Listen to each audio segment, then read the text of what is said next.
Hello everyone and welcome back. In this second part video, we are going to be completing chapter 1. More specifically, we are going to be going over channels and social media. Second, we are going to be talking about what is not communication.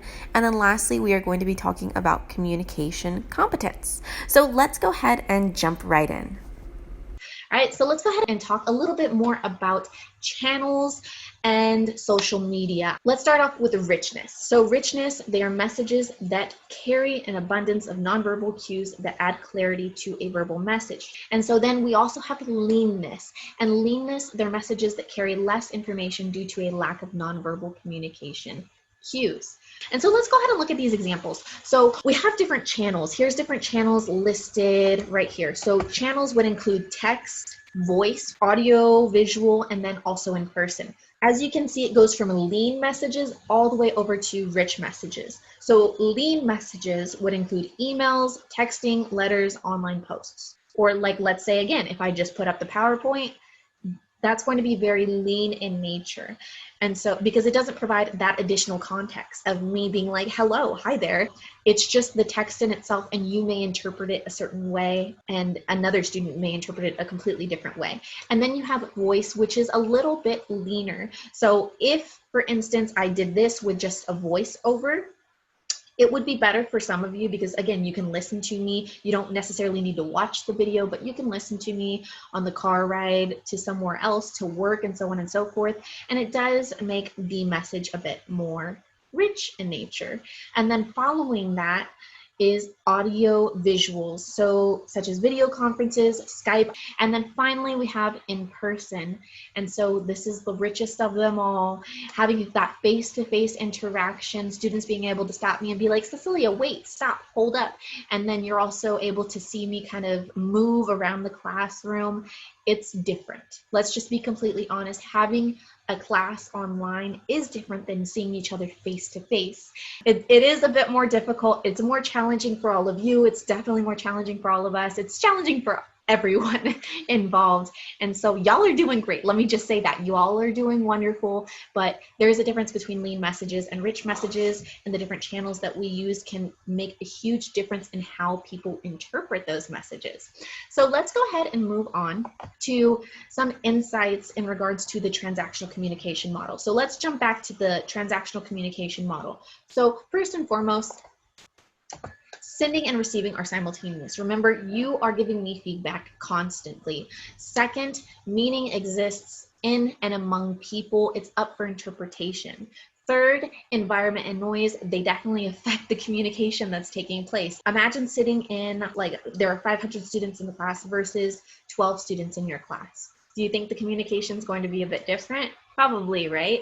And then number 4, channels make a difference. They make a huge difference. And I know some of you, I've heard from so many students, they prefer online classes. I love teaching online classes. It is quite different, but I'm hoping that this is working for many of you. It definitely is different, but the channel makes a huge difference. So let's go ahead and move on to social media and interpersonal communication. So we're continuing on there. I know we're kind of jumping back and forth, but there are those individuals online that may share a little bit more than you desire, and that is what we kind of are referring to when we're talking about hyperpersonal communication. So when we are on an online platform, you may find that some people feel a little bit more comfortable disclosing information about themselves, about what's going on in their life.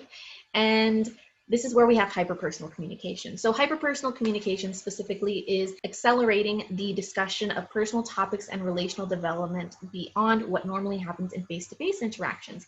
And so I like to always have a discussion of whether this is a good thing or a bad thing. And many students tell me it's a bad thing.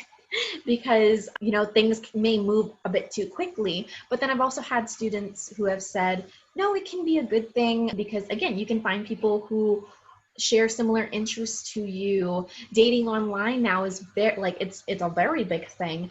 And with everything that's going on in the world, you're getting to know, like, you're not, I mean, from my understanding, I don't know if people are, but I would assume that people would not be going out on the dates. Say maybe, I'm not 100% sure, but I would assume that it would force individuals to communicate more and possibly hyper communicate, and that they're disclosing more and more information about themselves because maybe they're at home and they're going to work and that's it. So maybe they are experiencing more hyper personal communication within the dating realm online, question mark.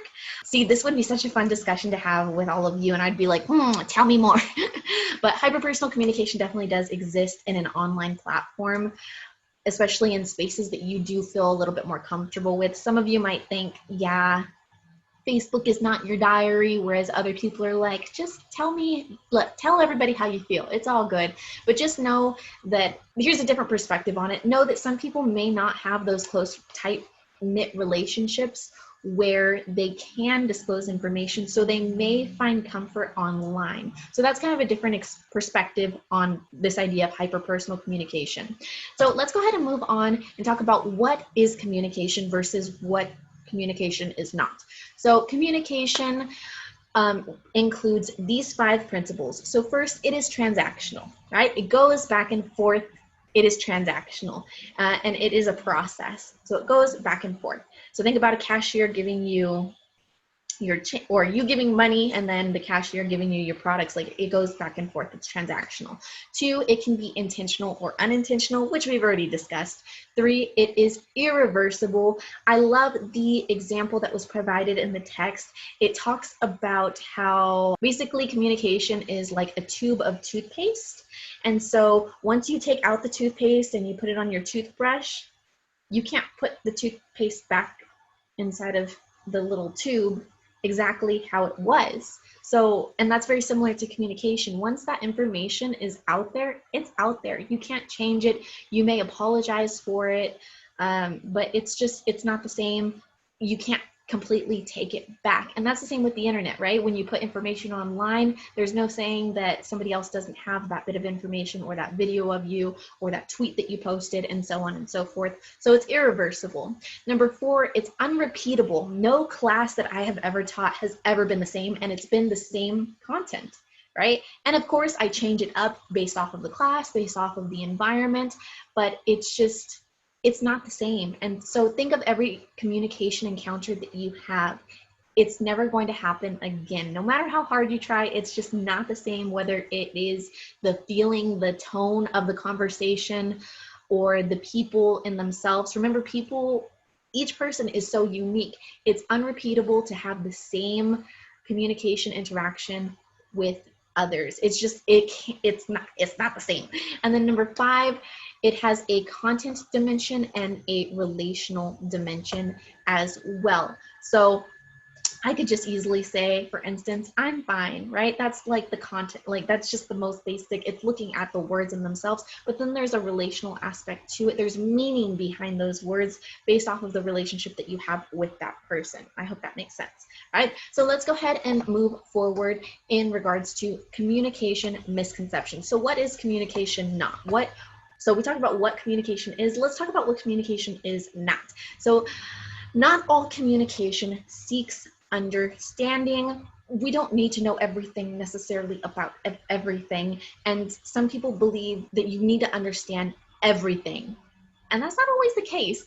And so it's kind of that fallacy of perfection, which we talk about later on, where some individuals, they believe that everything, like it needs to be perfect.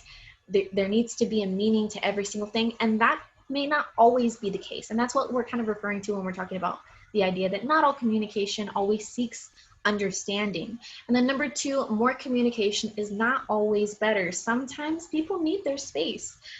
Everyone communicates differently. We talk about conflict later on in the term, but more communication is not necessarily always better. Some people do believe, no, if we just talk about it, if we just kind of get it out in the open, but your communication style is not necessarily the same as your partner's communication style. Your communication style may not even be the same as your mother or your father's communication style, and you all were in the same household growing up. And so it's different for every single person, but just remember, more communication doesn't necessarily always mean better things will occur. Number 3, communication will not solve all of your problems. If you're, for instance, in an unhappy relationship, you've always been in an unhappy relationship, you don't really like your partner, you haven't really liked your partner for years, can you fix the relationship? Yes, possibly, right? With counseling, possibly, yes, of course. Don't want to dismiss that. But will it solve all of your problems? Sometimes there are just events in people's lives that take place that change the way that you view life around you, for instance. And so communication may not resolve those issues or those problems that you have. And I mean, it's nice to think that communication, yes, communication is beautiful. Can communication solve problems? Of course it can. Can effective communication solve problems? Yes, but it cannot solve all of the problems, unfortunately. And then number 4, effective communication is not a natural ability. Public speaking is a skill. Interpersonal communication is a skill. Communication in itself is a skill. Or there's organizational communication as well. There are different facets associated with communication, and just know it's not a natural ability. Communication in itself is a skill we can all learn. We could all grow better when it comes to communication. This is why I love teaching these classes, is just because we can always improve. We can always be better, not only for ourselves, but for our loved ones around us, so that we can have meaningful relationships with other people, but also be mindful of ourselves and the way that we are communicating. It's very, very important. So let's go ahead and move on to communication competence. And see, this kind of like relates back to what I was just saying. So communication competence is the ability to achieve goals in a manner both effective and appropriate. It's a lot more difficult than one would think. Sometimes individuals may lash out based off of emotion, for instance, and we have a whole chapter based on emotion as well. But maybe we're upset about a situation and we just kind of like lash out. And believe me, I've been there. I've done that as well. Like, we are all human beings. We all make mistakes. We all learn from those experiences. But having high communication competence does demonstrate that you are able to achieve goals that are both in a manner that's both effective and appropriate for that situation and for that context. And so when we are talking about communication competence, we do have different characteristics associated with it, which I'm going to talk about 2 of them in the next slide. But there are some principles also associated with communication competence. So 1, there is no single ideal or effective way to communicate. Remember, I was just talking about style. Your communication style may be different than somebody else's communication style. And so through communication, you're going to be able to better understand how the other person communicates, how you communicate, and how there can be like that middle ground. And so number 2, competence, it's situational. The way that you may respond to one situation that is very, very similar to another situation may not work. It may not work. And the only reason why I say this, for instance, I do, like, I am the same person when I talk to different people, right? I am Cecilia, but I cannot approach every single situation with every single student the same. It's not always the same. Because again, each of these individuals are unique in their own right. And so I have to be flexible, and I have to practice my communication competence when talking with different people from different backgrounds, from different experiences, and I have to be mindful of that. And then number 3, competence can be learned. All right, so these are the different characteristics associated with communication competence. Competently communicating with other people. There are 2 that I want to specify a little bit. So I want to look a little bit more at adaptability and self-monitoring. Adaptability, this is your ability to be in a situation and be able to be flexible. Public speaking, for instance, you have to be adaptable. You have to be able to go in that situation, see how people are responding to you, and adjust. So if, for instance, I'm noticing that students aren't really watching my videos or students aren't emailing me back, I need to adapt. I need to change. I need to be flexible, and I need to ensure that students are receiving the content, and maybe reach out to a couple of students and just see what's going on. So it requires adaptability. The other item, self-monitoring. Do you act the same in every single situation? Probably not. right? You probably don't communicate with me the same way that you communicate with your friend. You probably don't communicate with your friend the same way that you even communicate with your other friend. And so we are constantly self-monitoring ourselves. Is this appropriate? Is this not appropriate to do? Is this appropriate to say? Is this not appropriate to say? So self-monitoring is quite important when it comes to communicating competently. You need to be able to self-monitor if you want to be a competent communicator, because again, I do not communicate the same online that I do in a classroom environment. I do not communicate necessarily the same through text or email. It differs, and I am able to self-monitor myself based off the context, based off of the situation. And that's not to say that I don't have room for improvement. Boy, do I have room for improvement. I have so much room for improvement, and that's okay. Again, because we're all learning, we're all growing. And so in this chapter, we talked about quite a bit actually in this chapter. So in this chapter, we talked about communication competence, right? We talked about the principles associated with communication. Let me go back to the beginning, okay? I know it's going by really fast. So we talked about what is communication, right? Sending, receiving messages, both verbal, nonverbal communication is very, very important. 2, interpersonal communication. We talked about the different characteristics associated with it, such as uniqueness, self-disclosure. 3rd, we talked about why we even communicate. We talked about the 4 different needs, which are very important to know: the physical needs, social needs.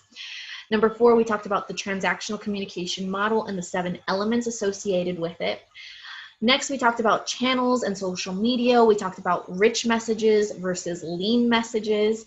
Then we talked about what communication is versus what it is not. And then we ended everything off with communication competence. All right, I know it's a lengthy chapter. I know this is probably a very lengthy video. The first 3 chapters are pretty long because it's really going to help for further information down the line. Additionally, the first 3 chapters have everything to do with your first paper, so it is very important that you are taking notes on all of these. Probably should have mentioned that at the beginning, but I know many of you are taking notes because the PowerPoint is part of this. But if you do have any questions, comments, concerns about anything that we talked about in this video, please, please, please, please, please do not hesitate to email me, and I will see you all in the next video. All right, have a good day.